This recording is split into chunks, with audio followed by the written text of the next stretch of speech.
presenter is Bob Evenhouse. He is the resident J.R.R. Tolkien of the Weaklings. He is an epic storyteller. He does not know how to write a novel under 100,000 words.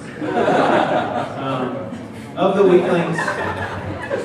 Weaklings, he's the true novelist. He's drafted his novel multiple times.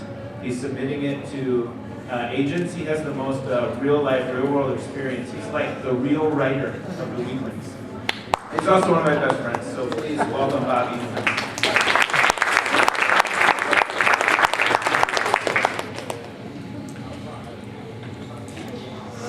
And now it strikes me as kind of funny that I get together with Josh, who runs Flash Fiction, and I write novels every week to write complete opposites. I respect yours. Thank you, Andrew. Yep. Bob Evenhouse, and I've been writing my novel probably for about 8 years now, and it seems like I've learned a lot along the process.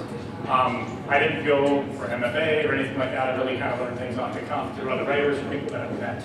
And so a lot of my knowledge really pertains to my experience. And so if you hear something, you're like, that didn't work for me, this is not for me to tell you, this is what works, and you have to do this. This is me just to share what I've learned along the process. I'm working on a young adult fantasy novel, and it's a series called The Seven Stages. So I like to talk about things that I've learned along the path, looking back at 3 different stages that I wish, man, if someone would have told me this before, I wouldn't have wasted so much time, so many months, maybe a year or so. But here we go. The first thing I'd like to talk about is the romance stage. This is the part when your novel begins. Now, before I enter into the rest of the presentation, I want to know how many novels do we have here? Either you have an idea, or you're writing one, or you're published, or whatever, and how many fiction writers as well? Well, okay, great. I wasn't sure what to expect. So, maybe you have all been here, where you're walking down the street, you wake up after a dream, you're like, oh my goodness, this is an amazing story. I have to find time right now to write it down. And everything you write is good and beautiful and amazing. And the next thing is the next thing. You're waiting for the next time to get to your laptop or your notebook to write. You think about it as you grocery shop, as you drive, maybe if you're at work, but you won't tell your boss, of course. You hide it, close word document. But it just consumes you. It's something that you just cannot wait to get to, and it drives you. Now after that stage, there comes the point where you set your novel aside. You go back to pick it up, the story that you've been telling all your friends and family and publishers and people in the elevator or whoever you meet about this great novel you've been writing, and you look at it and you go, this isn't that book that I wrote, this is I wrote. I know that sounds extremely pessimistic, but that's something that you experience. You look and you think, I have these great ideas, but when it comes to putting them all together, all of a sudden you don't have bits and pieces, and things have been left behind, and now it's time to pick those up again. So, things I wish I had already talked about. So the first thing I like to talk about is outlines. I know some people are fans of free writing, sitting down, have an idea, write it to the end, and see what happens. And I've tried that a couple of times, but it didn't work for me. And the reason it didn't work is because I believe a novel is so complex and intricate that to start off with just a simple idea and then leave behind all these building blocks and things that you need to construct all the way to the end to tag along and bring along your reader, you gotta have some foundation to build off of as you go. So what I would really say, if you haven't started the first part of your novel, sit down and write it out, maybe flash fiction style. What I did is I took each chapter and I wrote what happens, I wrote the people involved, I wrote the setting, and then I wrote any other pertinent information, maybe the weather, whatever that means something to that scene or to that chapter. And then I did that for 30 or 40 different chapters, and then I take a look at my book, and that's my outline, to understand where I'm going. Now, some people that I talk to about this may say, well, I'm very creative, and that's really confining to me. But thinking back in high school, I remember some English teachers would say, all right, everybody, now take the last hour of this class and write whatever you want and turn it to me 5 pages. I would sit there for like 30 minutes thinking, well, I can write about this or this. What do I write about? I mean, I could write about 1,000 different things. For me, I find freedom in my creativity when I have some type of system. If they told me to write about when you grew up on a farm, or write about an encounter you had this week with somebody that made you feel really awkward, whatever you want to write about inside the confines. And so that's what helped me. So I really believe an outline is essential when you're starting out writing a novel. And even if you get to the end and realize, I need to go back and find out what exactly I wrote, to pull out the points, pull out the plots, pull out the characters, and look for the inconsistencies. Now, the next thing is write the first draft in as little time as possible. And I heard that in a lot of different poets and writers, little articles that I've read, Stephen King, John Gardner, other writers who list in their books, Stephen King on writing, John Gardner, The Art of Fiction, discussing writing it out as fast as you can and taking all that energy you have from that initial idea to get the book down. And the reason behind that, at least that I came to find was helpful in my second draft, was because I was able to keep my voice consistent from the beginning into the end. And what I mean by the voice is you grow and change as a writer. You sit down and maybe your first attempt at flash fiction or your novel or your nonfiction isn't exactly full of grammatical errors and people inconsistencies again in characters. People you guys were supposed to be mean. You completely forgot about this part when your people went down into the cellar, and it was very important, and just completely left it out. So write it as fast as you can to contain the idea in a small time frame, so you can go back and pull it out. And hopefully, if you do that, you'll be able to have the complete story. I took probably about a year and a half for the first draft, and by the end, I had completely lost sight of that initial inertia or initial start that I had, initial dream. It was gone by that point. I was slugging along to try to finish. And the last thing I would say, as you write, and the small little times you have to read books in your genre. I know that sounds silly, but read books on the bookshelf when you walk in, the bestsellers that are out right now. What are they talking about?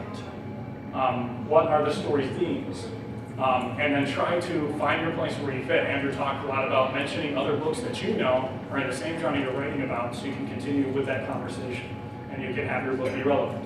You don't be writing about the Civil War when everybody's talking about Vietnam, and then maybe your book is groundbreaking and we'll start a new revolution, but for the most part, people say, we're looking for vampire books now, or we're looking for Civil War, or we're looking for Vietnam books now, not Civil War books. So make sure you're aware of that as you're thinking about and writing your first draft.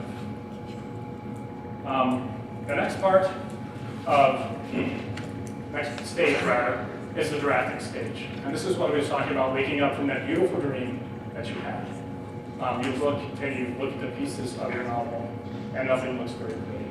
Everything is terrible, bad. My grammar was off at the beginning. I'm not even going to show you anything. I was going to, and I was too embarrassed to even begin to show you anything that I wrote at the beginning of my novel career. So that was an unfortunate wake-up. Sorry, I forgot my mouse on. So during this stage, the one thing that I found was the most helpful was let the questions guide you. Now I mentioned once you finish your book, set it aside. Don't think about it. Try to push it out of your mind so that when you can come back, you have the ability to kill part of it if you have to. Josh talked about killing your darlings, having these great phrases or cool characters or neat setting or these things that you realize after the 30 pages, it's not really relevant. It's not really important. It's kind of like following a staircase that goes nowhere. So I would really take a notepad or your laptop and take your story, and as you read, write down the questions that come to your mind. And it can be many different things, like the weather never changes in my book. We probably should have some sort of, because if anybody ever had that, yeah, like it's rain the whole time. That's kind of strange. And I talked about the sun. So, anyways, so let the questions that come up, what if it's their weather, or I found my main character who was supposed to be mean and kind of taking advantage of some people, kind of being nice to this little girl, and I thought, what? This guy's supposed to be mean, and like, how can he be nice to the 6-year-old when he's like angry and frustrated at these 13-year-olds? It didn't make any sense. So a lot of these things will start to come to your mind as you're reading through. Just basically inconsistencies in your story. Write those down. I wouldn't go in and start to hash them out and redraft and anything. I would just go through and write those things down that do not make sense and that you know you need to make some changes on. Next, after you've done that, I would really get an honest opinion before you do anything else. And I would not go to the person that you know who is a professor of some arcane literature from the University of Michigan for him to look at it and be like, you need to do something else with your life and burn it in front of you. So what you need to do is find somebody who you respect, who you know actually reads, what you're writing, and have them tell you what they think. And if you have multiple people in your life that you know will give you that opinion and will not crush your soul, give it to them. And the reason I say don't start harsh now is because you just finished your first draft. You don't need to be beaten in the head. You need encouragement, you need direction. So make sure you find somebody that's able to give you both of those things. And the last thing is, as you are going through the redraft, you've collected your thoughts, your inconsistencies that you need to kind of flesh out or destroy. You've got the opinions of your friends who've told you that this person they really love, this person that they really hate, and that's an opinion. Don't change it unless you want to. Make sure you look at your plot points. Make sure they're consistent, and then make changes starting from far away, starting panoramic with the big things. First of all, with your plots. Make sure, again, they're consistent. People, characters, they're consistent. Don't start with your grammar and your plots and your characters and your scenes and your paragraphs and your sentences and all these things at the same time. Because I'm positive you're going to get 12 pages in and think, oh, this is worthless. I'm never doing this ever again. I'm done.